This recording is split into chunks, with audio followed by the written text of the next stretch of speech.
প্রধান হিসাবে অংশগ্রহণ করবেন কিনা এবং নির্বাচনটা কতটা চ্যালেঞ্জিং হবে?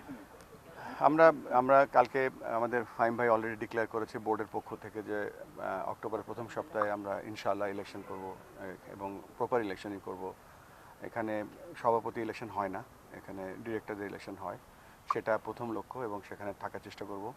পরবর্তী যদি সুযোগ হয় আমি চেষ্টা করব যেভাবেই হোক বাংলাদেশকে সার্ভ করার জন্য। আচ্ছা, একটা বিষয় হচ্ছে মাঠের যদি কথা বলি, আপনি যেমনটি বলছিলেন যে বাংলাদেশের প্রায় প্রতিটি জেলা স্টেডিয়ামে দুটি খেলা হয়, সিলেটেও তেমনটি হচ্ছে।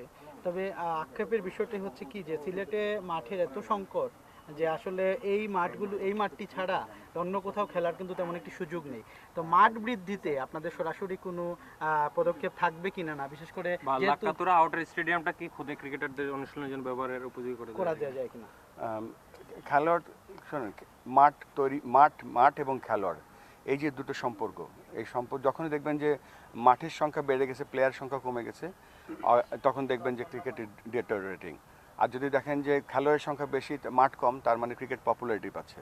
সো এই জিনিসটা লক্ষ্য রেখে কিন্তু আমাদের যে প্রাইমারি লক্ষ্য, সেটা কিন্তু হয়তো সিলেট আন্তর্জাতিক স্টেডিয়াম বা সিলেট জেলা স্টেডিয়ামের মতো মাঠ আর করা সম্ভব না, কিন্তু আমরা চেষ্টা করবো ছোটো ছোটো যে জায়গাগুলো আছে সেখানে খেলা বা প্র্যাকটিস, মানে এটা তখনই সম্ভব হবে। এটা দেখেন, ঢাকার থেকে যদি আমরা সমস্যা দেখি তাহলে হয়তো কয়েকশো সমস্যা হবে, কিন্তু আমরা যখন যে প্ল্যানটা করছি যে রিজিওনাল ক্রিকেট সেন্টার করার চিন্তা করছি, যে ক্রিকেট ডিসেন্ট্রালাইজেশনের জন্য, সেটা যদি আমরা করতে পারি তাহলে সিলেট এখান থেকে যারা ক্রিকেট দেখবে তারা হয়তো ছোটো ছোটো জায়গা দেখবে যেখানে আমাদের কাছে আসবে, বা তার নিজেরাই উদ্যোগ নিয়ে প্র্যাকটিস ফ্যাসিলিটি কীভাবে বাড়ানো যায়, স্কুলের ব্যাকইয়ার্ডে কীভাবে ক্রিকেট ফ্যাসিলিটি বাড়ানো যায়, একটা ছোটো জায়গায় কীভাবে একটা স্কুল বা এজ গ্রুপে খেলানো যায়, তখন সেই দিকে আমরা ফোকাস দিতে পারবো।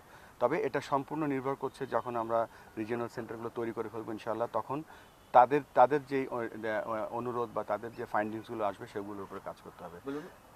এবং এটা বলার কারণটাই হচ্ছে যে এটা যখনই একটা দেখেন অনেকগুলো রেশিও লাগে, যে আপনার কতগুলো প্লেয়ার আছে, আপনার কতগুলো কোচ আছে। দেখা গেল 1000 প্লেয়ার আছে, 2টো কোচ আছে, তার মানে আমাদের কোচ বাড়াতে হবে।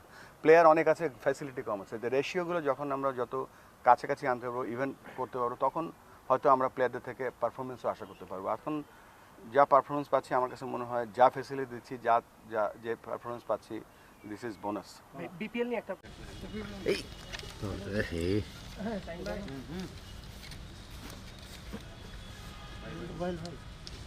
ভাই একটু পিছন তো ভাই, আপনি একটু পিছন।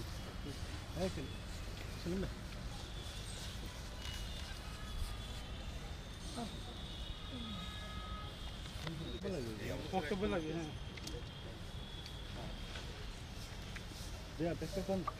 হ্যাঁ,